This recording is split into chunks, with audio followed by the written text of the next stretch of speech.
नमस्कार दोस्तों, स्वागत है आप सभी का हमारे इस YouTube चैनल सामान्य जानकारी विद कन्हाई पे। दोस्तों, आज से हम लोग जो प्लेटफॉर्म का स्टैटिक जीके का बुक आया है, जिसमें 200 से भी ज़्यादा सेट हैं स्टैटिक जीके के, जिसके माध्यम से 4000 से भी अधिक प्रश्नों को कवर किया गया है। तो डेली बेसिस पे हम लोग एक या दो सेट को विस्तार पूर्वक उसकी चर्चा करेंगे और प्रत्येक सेट में 20 क्वेश्चन है और 20 क्वेश्चन का विस्तार पूर्वक हम लोग उसको देखेंगे।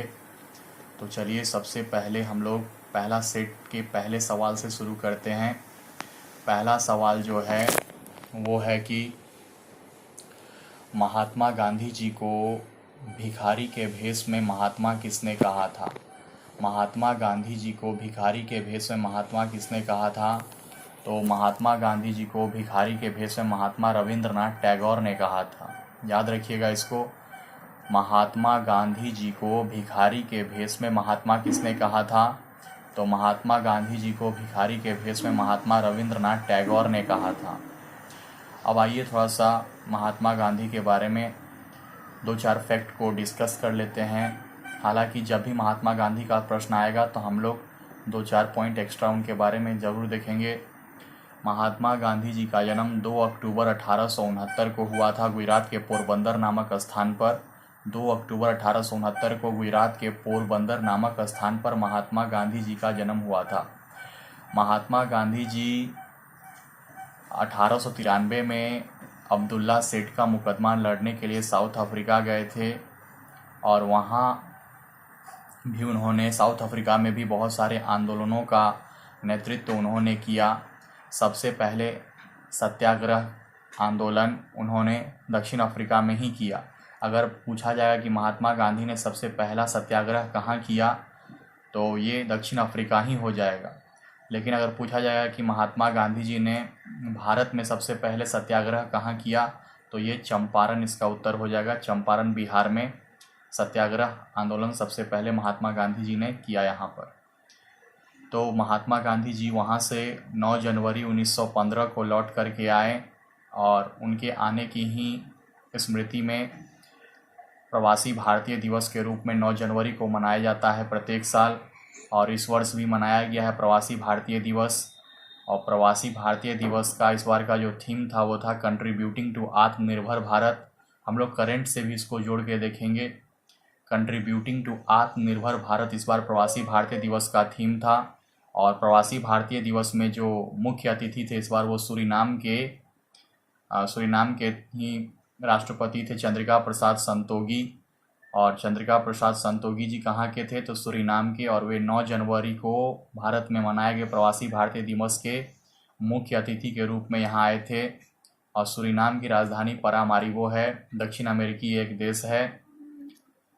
फिर महात्मा गांधी से जो और जुड़ी हुई प्रश्न हैं, उन्होंने बस एक मात्र बार 1924 में कर्नाटक के बेलागांव अधिवेशन में कांग्रेस की अध्यक्षता की थी।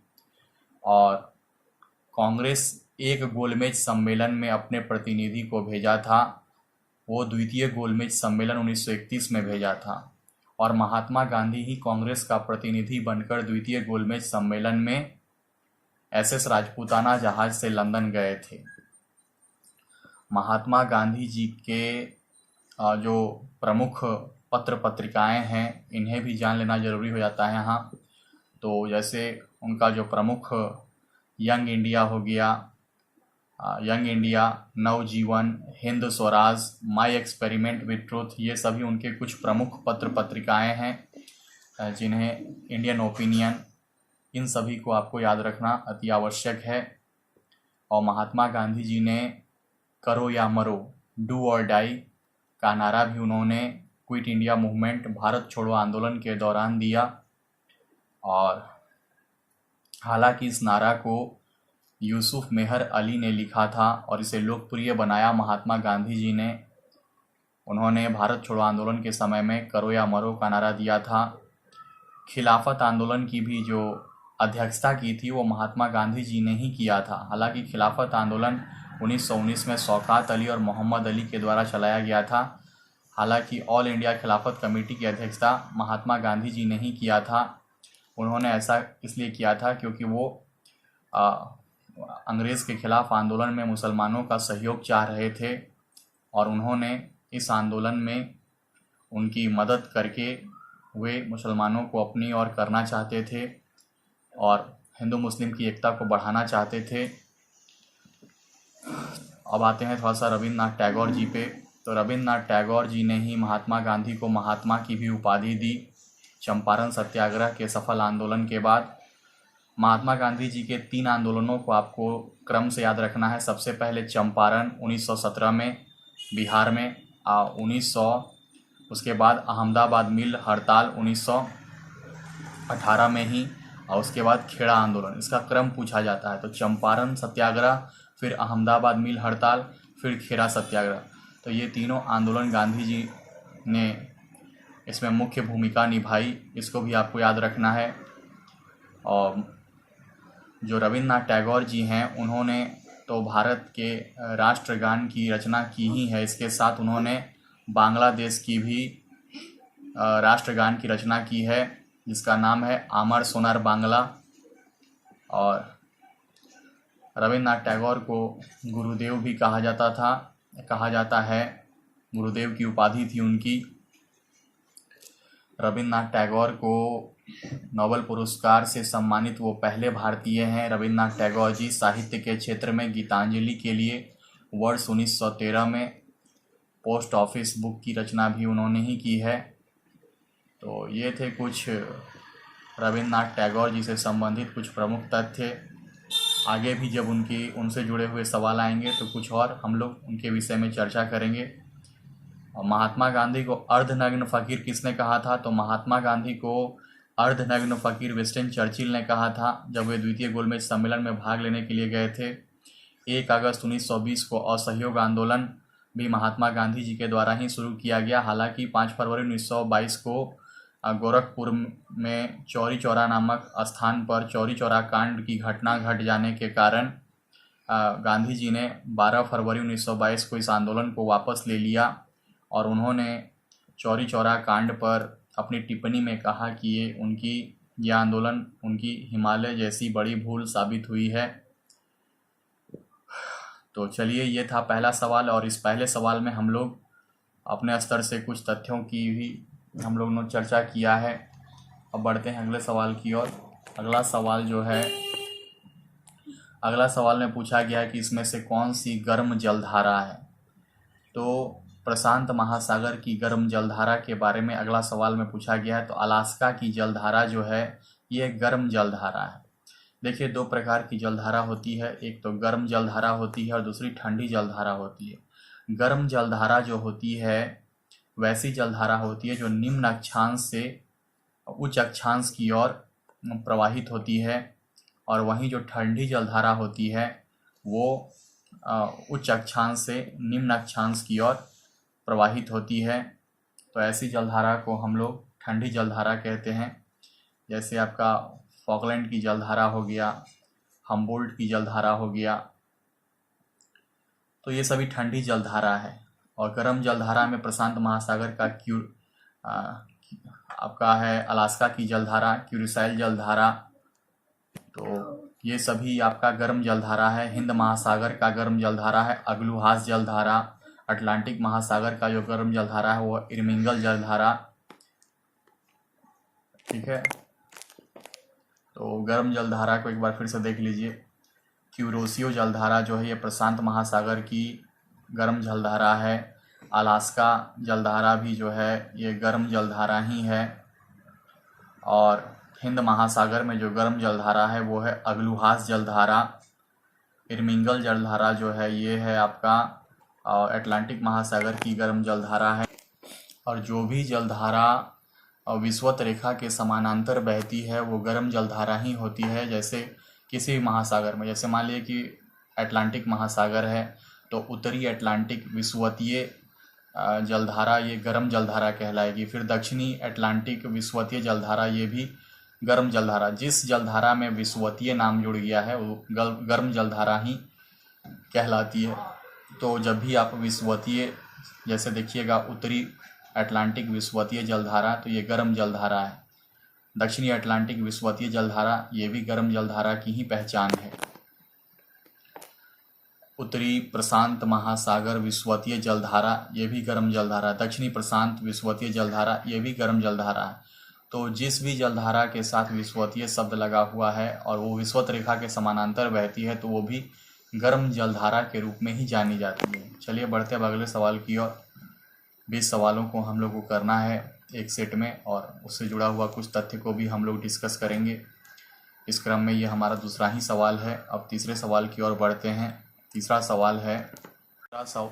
सवाल जो है वो है कि वायसराय की कार्यकारिणी परिषद में शामिल होने वाले पहले भारतीय सदस्य कौन थे। तो वायसराय की कार्यकारिणी परिषद में शामिल होने वाले जो पहले भारतीय सदस्य थे उनका नाम था सत्येंद्र प्रसाद सिन्हा। जी हाँ, नाम याद रखिएगा। वायसराय की कार्यकारिणी परिषद में शामिल होने वाले जो पहले भारतीय सदस्य थे उनका नाम था सत्येंद्र प्रसाद सिन्हा। 1858 के जो अधिनियम थे उसमें भारत के गवर्नर जनरल को भारत का वायसराय नाम दे दिया गया, और इस तरह भारत के अंतिम गवर्नर जनरल एवं प्रथम वायसराय के रूप में लॉर्ड कैनिंग को जाना गया। तो वायसराय से संबंधित यही प्रश्न है कि वायसराय की कार्यकारिणी परिषद में प्रथम भारतीय सदस्य किसे नियुक्त किया गया। तो सत्येंद्र प्रसाद सिन्हा जी को नियुक्त किया गया। चलिए बढ़ते अब अगले सवाल की ओर। अगला सवाल जो है ये है कि प्रेस ट्रस्ट ऑफ इंडिया की स्थापना कब की गई थी। तो प्रेस ट्रस्ट ऑफ इंडिया की स्थापना 27 अगस्त 1947 को किया गया था। इसमें जो बुक में दिया हुआ सारा ऑप्शन रॉन्ग है।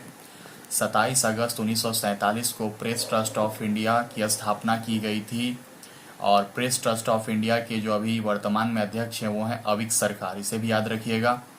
प्रेस ट्रस्ट ऑफ इंडिया के जो वर्तमान में अध्यक्ष हैं वो कौन है, अविक सरकार है। और प्रेस ट्रस्ट ऑफ इंडिया की स्थापना कब की गई थी, तो 27 अगस्त 1947 को। और आपको भारतीय प्रेस का मुक्तिदाता किसे कहा जाता है, तो भारतीय प्रेस का मुक्तिदाता कहा जाता है चार्ल्स मैडकॉफ को। चार्ल्स मैडकॉफ को भारतीय प्रेस का मुक्तिदाता कहा जाता है। और दोस्तों, वर्नैकुलर प्रेस एक्ट अधिनियम, जिसके तहत भारत के जितने भी स्थानीय भाषाओं के समाचार पत्र थे, क्रांतिकारी समाचार पत्र, उन सभी पर बैन लगा दिया गया था। तो वर्नैकुलर प्रेस एक्ट को किसने लाया था, तो लॉर्ड लिटन ने लाया था 1878 ईस्वी में, जिसे 1882 में लॉर्ड रिपन के द्वारा रद्द कर दिया गया था। तो इसे भी आप याद रखिएगा। और इसी से बचने के लिए आपको वर्नैकुलर प्रेस एक्ट से बचने के लिए अमृत बाजार पत्रिका, शिशिर कुमार घोष द्वारा और मोतीलाल घोष द्वारा रचित अमृत बाजार पत्रिका को रातों रात बांग्ला भाषा से रूपांतरित कर अंग्रेजी भाषा में परिवर्तित कर दिया गया। तो सवाल पूछा भी जाता है कि किस समाचार पत्र को वर्नैकुलर प्रेस एक्ट अधिनियम से बचाने के लिए रातों रात बांग्ला से अंग्रेजी भाषा में रूपांतरित कर दिया गया, तो अमृत बाजार पत्रिका को। और कभी कभी तो आपको डायरेक्टली पूछ देगा कि अमृत बाजार पत्रिका से किसका संबंध है, तो शिशिर कुमार घोष एवं मोतीलाल घोष। तो चलिए अब बढ़ते हैं अगले सवाल की ओर। अगला सवाल जो पूछा गया है कि अंडमान निकोबार का जो राजकीय पक्षी है वो कौन सा है। तो अंडमान निकोबार का जो राजकीय पक्षी है वो है अंडमान वुड पिजन। जी हाँ, अंडमान निकोबार का जो राजकीय पक्षी है वो है अंडमान वुड पिजन। और जब पक्षी पूछा गया है तो पशु भी आपको याद ही रखना है कि पशु जो है अंडमान निकोबार का जो राजकीय पशु वो समुद्री गाय है।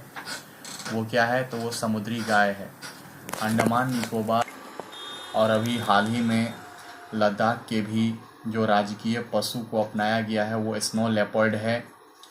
और जो वहाँ राजकीय पक्षी है वो है ब्लैक नेक्ड क्रेन।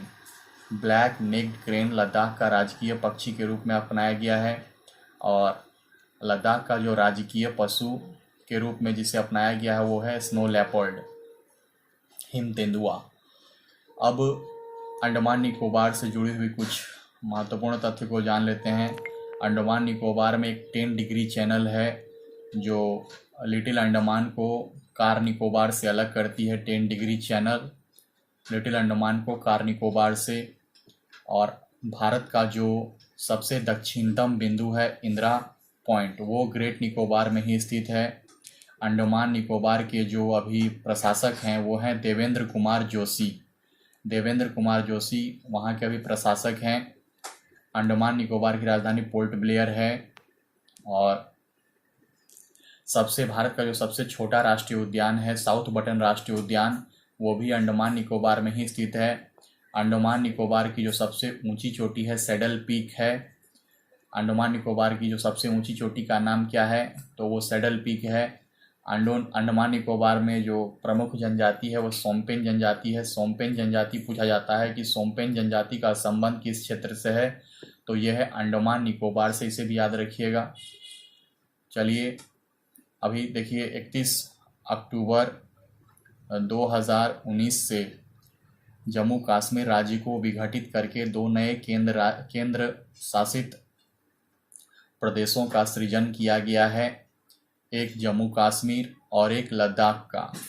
तो इन दोनों को भी ध्यान रखिएगा।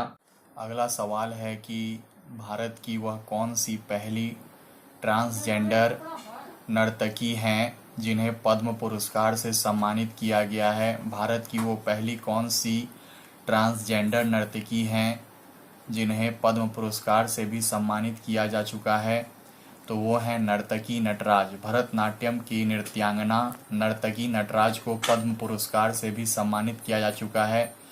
और इससे भी ज़्यादा जो अब महत्वपूर्ण सवाल है वो है कि ओलंपिक में, इस बार के ओलंपिक में पहली ट्रांसजेंडर जिसने ओलंपिक खेलों में भाग लिया है, तो वो है लॉरेल हावर्ड। ये न्यूजीलैंड की ट्रांसजेंडर खिलाड़ी हैं जिन्होंने इस वर्ष ओलंपिक में भाग लिया है, लॉरेल हावर्ड। और जो हमारा ये प्रश्न था अभी कि भारत में पहले ट्रांसजेंडर नर्तकी कौन हैं जिन्हें पद्म पुरस्कार से भी सम्मानित किया जा चुका है, तो नर्तकी नटराज भरतनाट्यम के नर्तकी हैं, ये नृत्यांगना हैं, तो इसे भी आपको याद रखना है। और इस वर्ष भारत में 119 लोगों को पद्म पुरस्कार से सम्मानित किया गया है, जिसमें 102 लोगों को पद्म भूषण और 10 लोगों को पद्म विभूषण और 102 लोगों को पद्मश्री, 10 लोगों को पद्म भूषण और 7 लोगों को पद्म विभूषण से सम्मानित किया गया है। पद्म विभूषण से सम्मानित किए हुए 2-4 नाम आपको याद रखना है। शिंजो आबे, जापान के जो प्रधानमंत्री हैं शिंजो आबे, उन्हें भी इस वर्ष पद्म विभूषण से सम्मानित किया गया है। हाईएस्ट सिविलियन अवार्ड है ये। और ऑप्टिकल फाइबर के खोजकर्ता नरेंद्र सिंह कृपानी को भी पद्म विभूषण से सम्मानित किया गया है, इन्हें मरणोपरांत दिया गया है, तो इसे भी याद रखिएगा। अब चलिए बढ़ते हैं अगले सवाल की ओर। अगला सवाल है कि मुदुमलाई राष्ट्रीय पार्क, मुदुमलाई राष्ट्रीय पार्क किस राज्य में स्थित है? तो मुदुमलाई राष्ट्रीय पार्क जो है ये तमिलनाडु के नीलगिरी जिला में अवस्थित है, मुदुमलाई राष्ट्रीय पार्क। और अभी हाल ही में असम में 2 उद्यानों को राष्ट्रीय उद्यान का दर्जा दिया गया है। रायमोना राष्ट्रीय उद्यान जो गोल्डन लंगूर के लिए फेमस है, और देहिंग पटकई राष्ट्रीय उद्यान जो हाथियों के लिए फेमस है, तो इस पे भी आपको अपना नज़र रखना है। और राजीव गांधी राष्ट्रीय उद्यान का नाम बदल करके फिर से ओरंग राष्ट्रीय उद्यान असम में ही रख दिया गया है, तो इसे भी आपको याद रखना है। और मुदुमलाई राष्ट्रीय उद्यान से संबंधित ये प्रश्न था कि मुदुमलाई राष्ट्रीय उद्यान कहाँ है, तो यह है तमिलनाडु के नीलगिरी जिला में। और तमिलनाडु के जो अभी मुख्यमंत्री बने हैं MK स्टालिन बने हैं, इनका संबंध DMK पार्टी से है। तमिलनाडु का 38वां जिला जो है, तमिलनाडु का 38वां जिला बना है मयिलादुतुरई, इसे भी याद रखिएगा। तमिलनाडु का भी हाल ही में 38वां जिला मयिलादुतुरई बना है। अब चलिए बढ़ते हैं अगले सवाल की ओर। अगला सवाल जो पूछा गया है कि धौलावीरा जो सिंधु घाटी स्थल है ये भारत के किस राज्य में है? तो धौलावीरा जो है ये गुजरात राज्य में कच्छ के रण में स्थित है और लूनी नदी के किनारे स्थित है ये धौलावीरा साइट। जितने भी सैंधव स्थल हैं वो किस प्रमुख नदी के किनारे हैं, इसे भी आपको याद रखना काफ़ी ज़रूरी है। जैसे आमरी हो गया, मोहनजोदड़ो हो गया, कोटदीजी हो गया, चान्हुद्रो हो गया, तो ये सभी जो है ये सिंधु नदी के किनारे है। हड़प्पा रावी नदी के किनारे है। लोथल जो है भगवा नदी के किनारे है। सतलज जो है ये रोपर नदी के किनारे है। और आपका आलमगीरपुर मेरठ जो है वो हिंड नदी के किनारे स्थित है। तो जो भी प्रमुख स्थल सिंधु घाटी सभ्यता के हैं वो किस प्रमुख नदी के किनारे हैं, यहाँ से सवाल बनते हैं। और जो इस सवाल जो हमारा पूछा गया है, इसमें पूछा गया है कि धौलावीरा जो है ये किस राज्य में स्थित है। तो धौलावीरा गुजरात के कच्छ के रण जिले में स्थित है और ये लूनी नदी के किनारे स्थित है। और धौलावीरा को अभी हाल ही में यूनेस्को के वर्ल्ड हेरिटेज साइट में शामिल किया गया है। और धौलावीरा भारत का 40वां विश्व धरोहर के रूप में शामिल होने वाला क्षेत्र बन गया। अभी हाल ही में 2 क्षेत्रों को वर्ल्ड हेरिटेज साइट के रूप में शामिल किया गया है। एक तेलंगाना का रामप्पा मंदिर है जिसे रुद्रेश्वर मंदिर भी कहते हैं, और ये 40वां जो किया गया है वो है धौलावीरा। धौलावीरा गुजरात के कच्छ के रण जिले में स्थित है, लूनी नदी के किनारे है। और इसके उत्खननकर्ता जो हैं ये हैं जेपी जोशी और आर.एस. बिष्ट। आर.एस. बिष्ट भी संबंधित है इसके उत्खनन से, धौलावीरा के उत्खनन से। धौलावीरा में सुदृढ़ जल प्रणाली की व्यवस्था मिलती है और धौलावीरा का जो शाब्दिक अर्थ होता है वो सफ़ेद कुआं होता है। तो इन बातों को भी आपको ध्यान रखना है। और 40 यूनेस्को के साइट हो गए हैं भारत से, और रामसर साइट 46 हैं, इसे भी आप याद रखिएगा। चलिए अब अगले प्रश्न की ओर बढ़ते हैं। अगले सवाल में पूछा गया है कि भारत की सबसे ऊंची चोटी कौन सी है। देखिए यहाँ पे 2 तरह के प्रश्न पूछे जाते हैं और इसमें काफ़ी कन्फ्यूजन होता है। एक तो कि भारत की सबसे ऊंची चोटी कौन सी है, और एक भारत में सबसे ऊंची चोटी कौन सी है। तो इन दोनों प्रश्न की बारीकियों को समझना है। इनके शब्द में परिवर्तन होने से इसके अर्थ में परिवर्तन हो जाता है। अगर पूछा जाए कि भारत की सबसे ऊंची चोटी, तो वो हो जाएगा आपका K2 Godwin Austen. K2 Godwin Austen Bharat की सबसे ऊंची चोटी है। इसका अर्थ ये हुआ कि ये अभी पाक अधिकृत कश्मीर POK पाक ऑक्यूपाइड कश्मीर क्षेत्र का हिस्सा है। तो इसे भारत की सबसे ऊंची चोटी कहा जाता है, जिसकी ऊंचाई 8611 मीटर है। और ये पूरे विश्व में दूसरे नंबर पर आता है माउंट एवरेस्ट के बाद। और भारत में सबसे ऊंची चोटी है कंचनजंगा, जिसकी ऊंचाई 8,586 मीटर है। कंचनजंगा ये सिक्किम में स्थित है और ये भारत में सबसे ऊंची पर्वत चोटी है कंचनजंगा। तो इन दोनों में आपको कंफ्यूज नहीं होना है।